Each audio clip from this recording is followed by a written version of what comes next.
নমস্কার বন্ধুরা, আশা করছি তোমরা সবাই খুব ভালো আছো আর আমিও খুব ভালো আছি। আমি রিয়া, আমার চ্যানেলে তোমাদের সবাইকে স্বাগত জানিয়ে শুরু করছি আজকে নতুন একটি ভিডিও। তো চলো, দেখো সকাল সকাল উঠে পড়েই বিছানাটা গুছিয়ে নিচ্ছি। জীবনে না সমস্ত কিছু মানিয়ে নিতে শিখতে হয়। মানিয়ে নিতে পারলেই জীবনটা সুন্দর হয়ে উঠবে। যেমন ধরো, স্বামী স্ত্রীর সম্পর্কে দুজনেই যদি আর্গুমেন্ট করে যায়, তাহলে একটা সময় কথা বাড়তে বাড়তে এমন পজিশনে চলে যাবে সম্পর্ক, মানে আর এমন একটা সিচুয়েশান তৈরি হবে, সেখান থেকে সরি বলতে না পারলে তখন কিন্তু মনে হবে না আমি কেন বলবো, আমি আগে কেন বলবো, ও আমাকে বলেনি, আমি কেন বলতে যাব। আর বেশিরভাগ ক্ষেত্রে তোমরা দেখবে মেয়েদেরকেই অনেকটা স্যাক্রিফাইস করতে হয়, আত্মত্যাগ করতে হয়।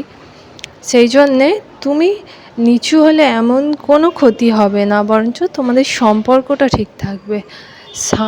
স্বামী যদি ঠিকঠাক হয় তাহলে সে নিশ্চয়ই পরবর্তীকালে বুঝবে, সেও তোমার কাছে এসে সরি বলবে। যদি না তার ইগোটা বড় হয়, সম্পর্কটা যদি তার কাছে সবথেকে বেশি দামি হয়, ইম্পর্টেন্স দেয় সম্পর্কটাকে, তাহলেই সে কিন্তু একটা টাইম তুমি বলার পরে সে নিশ্চয়ই পরে বলবে তোমাকে যে আমারও ভুল হয়ে গেছে। এইভাবে মানিয়ে নিতে পারলে জীবনটা আরও সুন্দর হয়ে উঠবে, আর দাম্পত্য জীবনে আরও স্ট্রং হবে, যাতে কখনো দেখবে পরবর্তীকালে ঝগড়া হলেও সে আমনি থেকেই চুপ করে যাবে, আর কথা বাড়াবে না। এইভাবেই আমি আমাদের সম্পর্কগুলোকে আরও সুন্দর করে নিয়ে যেতে এইভাবেই আমি চেষ্টা করে থাকি। আর আমার স্বামীও কখনো আর্গুমেন্ট করে না, একটা টাইম সেও কেয়ার করে, যত্ন করে, ঝগড়া হলে সে নিজেই চুপ করে যায়। আগে আমি তর্ক করতাম, অনেক কিছু বলতাম, এখন এই জিনিসগুলো আমি মানিয়ে নিই বলে, আর সে কিন্তু পরবর্তীকালে যদি ও ভুল করে তাহলে এসে আমাকে বলে সরি, আমার ভুল হয়ে গেছে। এই সরি বলাটা না খুব সহজ হলেও কিন্তু যারা বলতে পারে তাদের কাছে সোজা, যারা বলতে পারে না তাদের মনে হয় অনেকটা কঠিন। এইভাবে সম্পর্কগুলোকে সহজ করে তুলতে হবে, তাহলেই সুখে থাকা যাবে, ভালো থাকা যাবে। আরও অনেকেই যে কোনো কারোর ক্ষেত্রে হতে পারে, বন্ধুত্বের ক্ষেত্রে হতে পারে, স্বামী স্ত্রী হতে পারে, বাবা মা হতে পারে, সমস্ত সম্পর্কেই গুরুত্ব কে কাকে কতটা দিচ্ছে তার উপরেই নির্ভর করে এইভাবেই চলবে। দেখো, বলতে বলতে সকালের কাজ সেরে নিয়ে আমি টিফিনের জোগাড় করতে চলে এসেছি। আজকে টিফিনে আলু ভাজা মুড়ি খাওয়া হবে, সেই জন্যেই আলু ভাজা মুড়ি মা আমাকে বললো আলু ভাজো, তো সেই আমি ভাজতে চলে এসেছি। আর অন্যের সাথে তুলনা করা, এটা একটা বড় জিনিস। সবাই ভাবে ও বড়, ওকে দেখতে ভালো, ওর মধ্যে কত গুণ আছে। কখনো কি আমরা জানি আমার কাছে যে আছে তার মধ্যেও গুণ আছে, আর আমার নিজের মধ্যে যে গুণ নেই এটা কি করে বুঝবে? অবশ্যই আমার মধ্যে গুণ আছে। কোনো মানুষ কিন্তু পারফেক্ট হয় না। তুমি তোমার মতো, আমি আমার মতো, অন্য কেউ সে তার মতো। প্রত্যেকটা মানুষেরই আলাদা একটা বৈশিষ্ট্য আছে। প্রত্যেকটা মানুষের ভিতরে ঢুকলে বুঝতে পারবে সে কি বলতে চাইছে, কেমন আচার ব্যবহার, কথা বললে তার সাথে যত মিশবে, বন্ধুত্ব সম্পর্ক করবে, তখন বুঝতে পারবে তার মধ্যে কি গুণ আছে না আছে। এইভাবেই আমি সবসময় কারোর সাথে কারোরকে তুলনা করি না, যে ওর মধ্যে ও দেখতে ভালো, ও বেঁটে, ওর গায়ের রং ফর্সা, ওর গায়ের রং কালো, আমি যদি আরেকটু সুন্দর হতাম। এইগুলো কখনো কারোর কাছে বলবে না, এগুলো খুব ছোট মনে হয়, ছোট মানসিকতা মানুষেরা এই সব কথা বলে। যাই হোক, সবাই ভগবান যখন পৃথিবীতে পাঠিয়েছে সুন্দর প্রত্যেকেই, আমার কাছে তো তাই মনে হয়। সে যেমনই হোক না কেন, সুন্দর সবসময় মানুষের আচার ব্যবহার দিয়ে বোঝা যায় সে কতটা সুন্দর।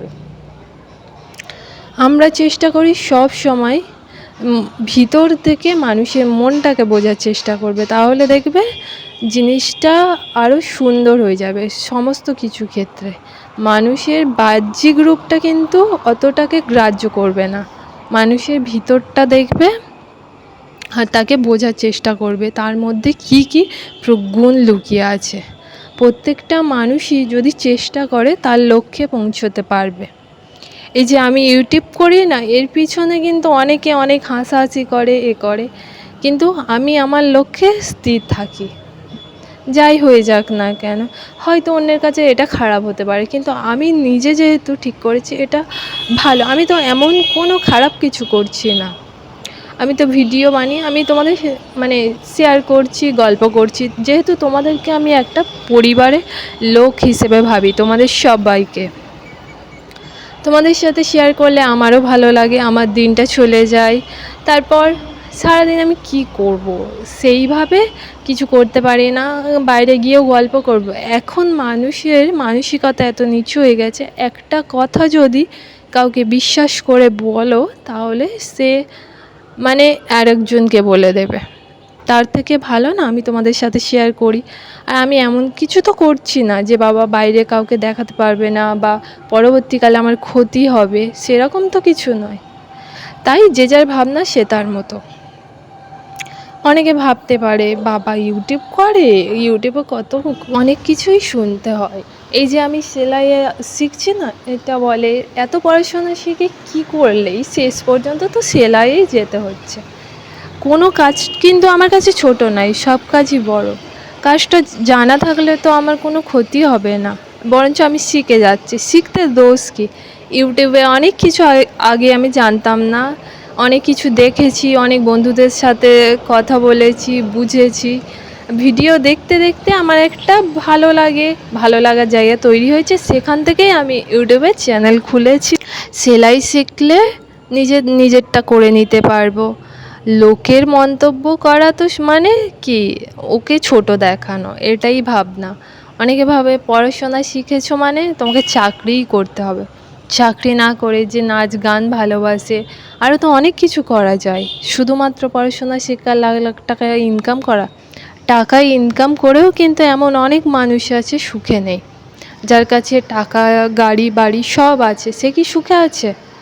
তার থেকে বরঞ্চ যারা একটা মধ্যবিত্ত পরিবারে আছে, সুখ দুঃখ ভাগ করে নেয়, সমস্ত কিছুটাই মিলেমিশে থাকতে পারে, সংসারে বুঝে শুনে চলতে পারে, তাদেরকে দেখবে তারা বরঞ্চ অনেক সুখে আছে। অনেক টাকা, গাড়ি, বাড়ি নিয়ে কী হবে এত কিছু যদি শান্তিই না পাওয়া যায় জীবনে?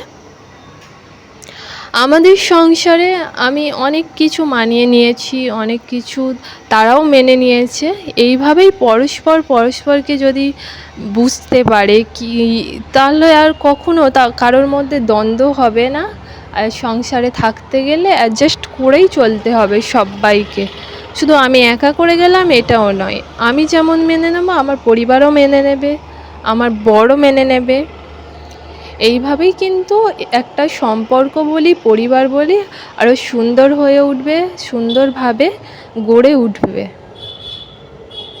আজকে যেমন একটা খারাপ কথা শুনতে হলে, এত সেলাই শিখতে যাচ্ছ, ও সেলাই শিখে কী করবে?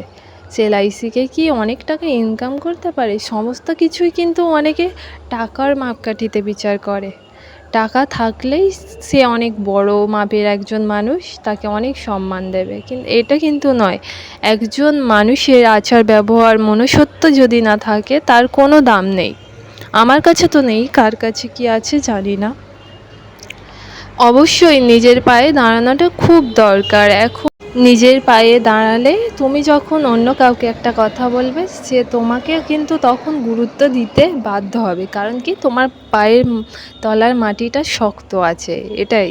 তুমি যখন অন্যকে উপদেশ দেবে তখন বলবে এত উপদেশ দিয়ে কী হবে, তুমি তো নিজেই কিছু করে উঠতে পারোনি। সেই জন্যে তোমাদের প্রত্যেককে বলছি নিজের পায়ে দাঁড়াও। আর দেখো আজকে রাতে আমাদের ফুচকা বানিয়েছিল বোন, আমি হেল্প করে দিয়েছিলাম। তারপরে ও মশলাগুলো যখন দিচ্ছিল আমি একটু ভিডিও করে নিচ্ছিলাম। আর আমার ভিডিও যদি তোমাদের ভালো লাগে সাবস্ক্রাইব করে দিও। বলছিলাম তোমার যেটা ঠিক মনে হবে সেটা একবার করেই দেখো না, ভুল হতে পারে, ভুল থেকেই তো মানুষ শিক্ষা নিয়ে পরবর্তীকালে সঠিক সিদ্ধান্ত তুমি ঠিক নিতে পারবে। এমন কেউ নেই পৃথিবীতে যে একবারও ভুল করেনি। প্রত্যেকে ভুল করেছে, আবার পরবর্তীকালে ভুলগুলো শুধরেও নিয়েছে। ঠিক এইভাবে একদিন তোমরাও পারবে। যাই হোক, আজকের ভিডিওটা এই পর্যন্তই। তোমরা সবাই সুস্থ থাকবে, ভালো থাকবে, আর পরবর্তী ভিডিওতে তোমাদের সাথে আবার গল্প করতে চলে আসবো। আজকের ভিডিওটা এই পর্যন্তই।